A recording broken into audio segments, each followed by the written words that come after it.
وقال الرسول يا رب إن قوم اتخذوا هذا القرآن مهجورا. اور پیغمبر کہیں گے کہ اے پروردگار میری قوم نے اس قرآن کو چھوڑ رکھا تھا.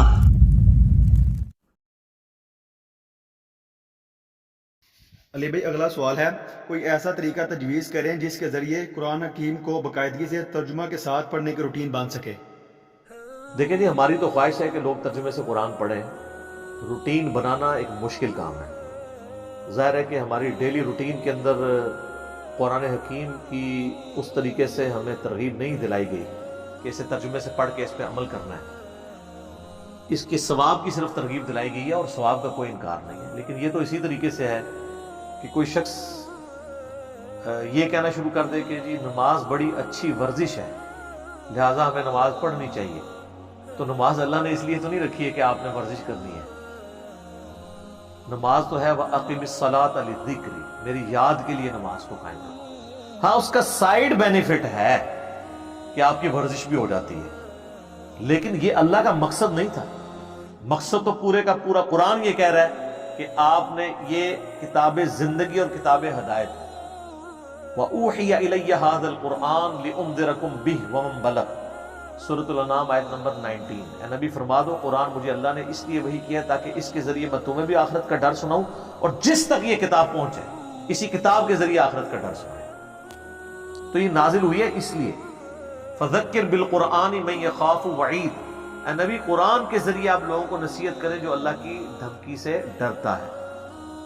وَلَقَدْ يَسَّرْنَا الْقُرْآنَ لِلذِّكْرِ فَهَلْ مِن مُدَّكِرٍ، ہم نے قرآن کو سمجھنے کے لیے آسان کر دیا ہے کوئی جو اس سے نصیحت حاصل کرے. تو یہ قرآن کا مقصد یہ تھا. یہ سائیڈ بینیفٹ ہے. اب آپ سائیڈ بینیفٹ کو لے کے شروع کر دیں جی وہ ترمذی میں حدیث ہے. بھئی کس کو انکار ہے کہ ہر لفظ کے اوپر 10 نیکیاں ہیں اور الف لام میم ایک حرف نہیں ہے 3 حرف ہے 30 نیکیاں ہیں. نبی علیہ السلام جب یہ فرما رہے تھے تو آپ یہ ترغیب دلا رہے تھے کہ صرف ثواب اور مردوں کو بخشوانے کا اس کو ذریعہ اپنی طرف سے بنا لینا اور عمل نہ کرنا. آپ کا یہ مقصد نہیں تھا. آپ کا مقصد تھا کہ لوگ اس کے اوپر عمل کریں. تو اس کی روٹین بنانے کے لیے اس کو کسی نماز کے ساتھ آپ پرماننٹلی اٹیچ کریں جس نماز کے بعد آپ کے پاس وافر ٹائم اویلیبل ہو. سب سے آئیڈیل تو ہے فجر کے بعد، اس وقت ذہن بھی ذرا تازہ ہوتا ہے.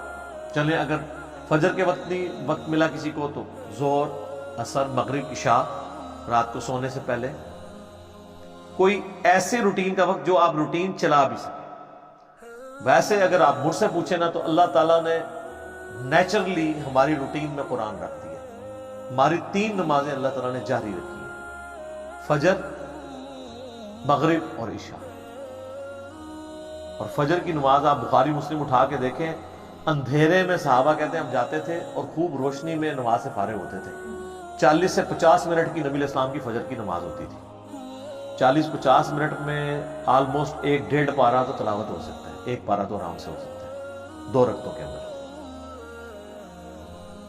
تو یہ ان کی روٹین میں تھا، ان کی زبان بھی وہی تھی. اب ہمیں تو ظاہر ہے کہ اکثریت کو، عوام الناس کو تو نہیں عربی آتی ہے. کتنے لوگ ہوں گے جنہوں نے عربی سیکھ لی ہوگی؟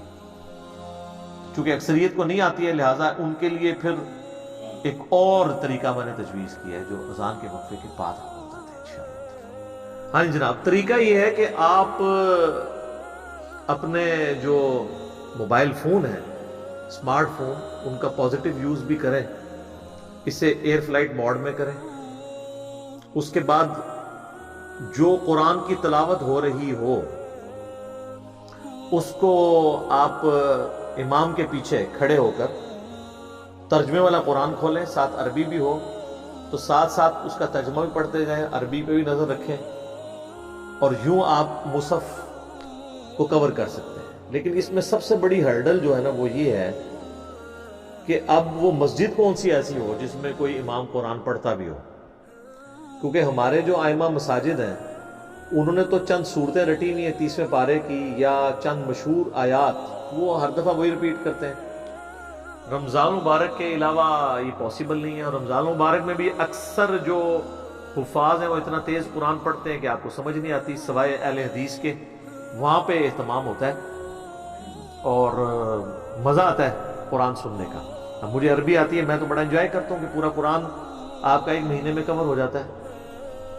عام مساجد کے اندر بھی اگر کسی ایک نماز میں, خواہ وہ فجر کی چوز کر لیں یا مغرب کی تو خیر پاسبل نہیں ہے, یا عشاء کی کر لیں, فجر اور عشاء کے اندر قرآن حکیم جو ہے وہ الف لام میم سے سٹارٹ کریں والناس تک. ایک تو اس حافظ کے لیے اپنے لیے فائدہ ہے, اگرچہ وہ 2 رکوع ہی روز کے پڑھ لیں, کہ اس کو سال کے بعد جب وہ مصحف سنانا شروع کرے گا تو اسے دوبارہ سے اس تردد سے نہیں گزرنا پڑے گا, اس کی روٹین بن جائے گی. اور عوام کو یہ فائدہ ہو جائے گا کہ پورے قرآن سے آپ گزریں گے. صحابہ اکرام علیہم رضوان اسی چیز کو تو انجوائے کرتے تھے, ان کی اپنی زبان تھی. اب ہمارے لیے گزارا ہمیں مصحف ترجمے والا یا مصحف پکڑ کے کھڑا ہونا پڑے گا. پاکٹ سائز کا آپ لے لیں یا موبائل فون سب سے بہتر ہے, اس میں ذرا ترجمے بھی مختلف آ جاتے ہیں. اس کے اوپر میری آلریڈی ویڈیو ریکارڈڈ ہے, تراویح میں قرآن دیکھ کے پڑھنا. تو میں نے اس میں بتایا تھا, صحیح بخاری میں امام بخاری نے باقاعدہ چیپٹر کی ہیڈنگ میں لے کر آئے کہ سیدہ عائشہ سلام اللہ علیہا ہماری ماں, ان کا ایک غلام تھا جو انہیں مصحف پکڑ کر قیام اللیل کروایا کرتا تھا. اور اس کی پوری سند سنن کبری البیہقی کے اندر اور المصنف ابن ابی شیبہ میں موجود ہے, پوری سند. یہاں تو تعلیقاً آئی ہے کہ سیدہ عائشہ کو وہ غلام پورا قرآن پڑھایا کرتا تھا, اس کے پیچھے نماز نیت کرتی تھی. ظاہر وہ محرم تھا غلام ہونے کی وجہ سے, اور وہ اپنے ہاتھ میں مصحف پکڑتا تھا, تو ظاہر اس کو یاد نہیں تھا. ایون مصنف ابن ابی شیبہ میں تو آپ کا صحابہ کا ملے گا کہ وہ ان کے پیچھے لوگ مصحف ہاتھ میں پکڑ کر ان کی قرات کو سنا کرتے تھے اور غلطیوں پر متنبہ کرتے تھے. یہ بھی مل جائے گا آپ کو انس بن مالک کے بارے میں, باقی صحابہ کے بارے میں. اور یہ بھی ملے گا کہ وہ امامت کرواتے تھے مصحف ہاتھ میں پکڑ کے, اور پیچھے لوگ کھڑے ہوتے تھے. اب ظاہر ہے کہ وہ ان لوگوں کو تو پیچھے عربی سمجھنے کے لیے ترجمے والا قرآن پکڑنے کی ضرورت نہیں ہے, ہمیں تو ظاہر ضرورت ہے.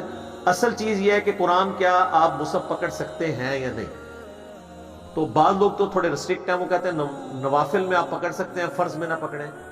بھائی جب اصل مل گئی نفل کے اندر تو اب یہ نماز توڑنے والی چیز نہیں ہے. جب بخاری اور مسلم میں حدیث ہے کہ نبی علیہ السلام اپنی بیٹی کی بیٹی یعنی نمازی امامہ بنت ابی العاص کو اٹھا کے فرض نماز صحابہ کو پڑھا لیا کرتے تھے, تو مصحف کیوں نہیں اٹھایا جا سکتا؟ اور جب آپ رکوع اور سجدے کرتے تھے اس کو سائد پہ اٹھاتے تھے, پھر جب قیام میں جاتے تھے پھر اٹھا لیتے تھے تاکہ روئے نہ بچی. تو مصحف نہیں آپ اٹھا سکتے. اب آج کل تو آپ بچے جو ہے نا, وہ اگر ان کو آپ ڈائپر پہنا لیں تو کوئی مسئلہ نہیں, بچہ بھی اٹھا کے نماز پڑھی جا سکتی ہے. بہرحال یہ جو ہمارے پاس آسانی ہے نا ترجمے والا قرآن, یہ اٹھائیں. لیکن اس کے لیے وہ پہلی شرط پوری ہونا بڑا مشکل ہے نا, کہ ایسی مسجد ہو جہاں پہ پورا قرآن کور کروایا جاتا ہو, اور باقاعدہ ڈسکشن ہو کہ ہاں جی آج ہم یہ 4 رکوع پڑھیں گے, 2 پہلی رکعت میں, 2 دوسری میں, فلاں صورت ہے, باقاعدہ اناؤنسمنٹ ہو, اور پھر کل ہم یہیں سے آگے سے شروع کریں گے.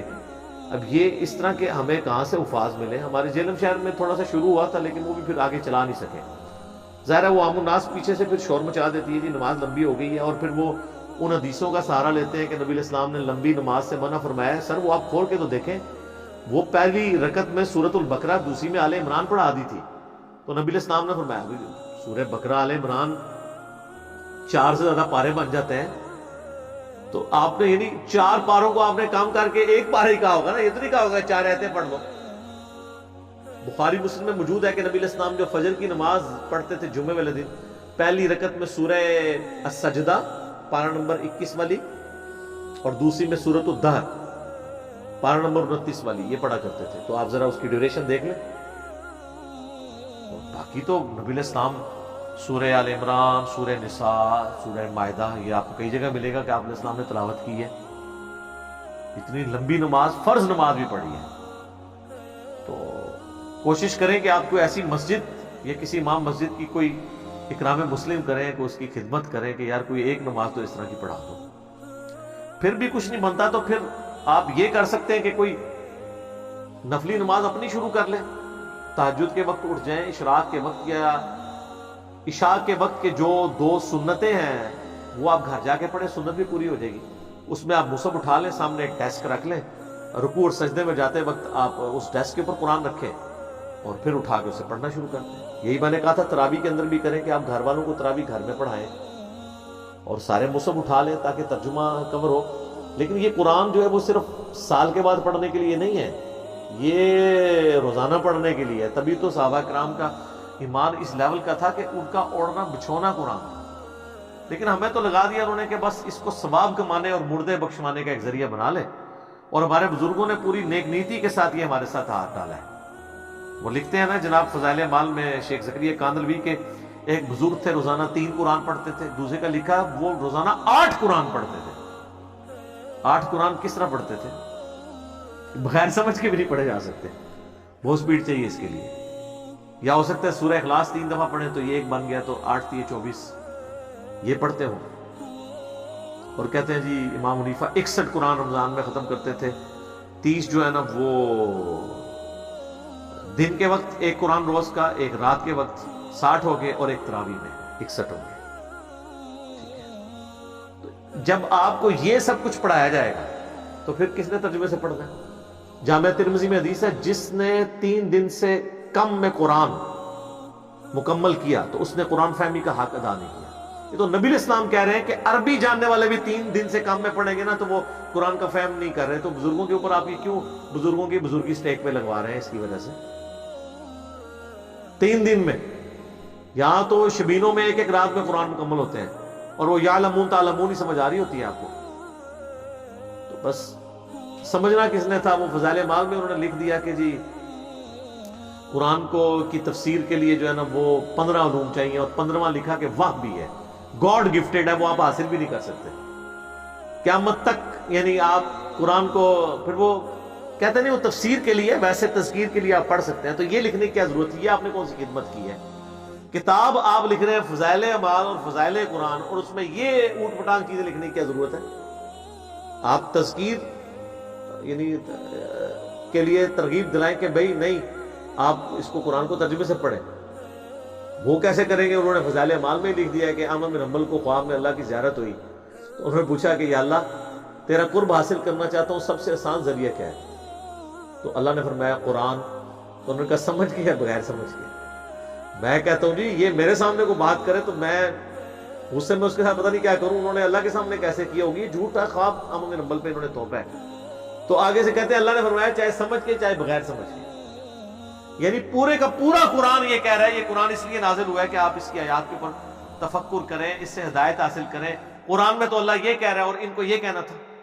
قرآن میں تو اللہ اپنے پیغمبر کو کہہ رہا ہے وَأُوحِيَ إِلَيَّ هَذَا الْقُرْآنُ لِأُنذِرَكُم بِهِ وَمَن بَلَغَ. نبی تم فرما دو قرآن اللہ نے مجھے اس لیے وحی کیا اس کے ذریعے میں لوگوں کو ڈر سناؤں اور جس تک یہ کتاب پہنچ جائے وہ بھی اس کے ذریعے.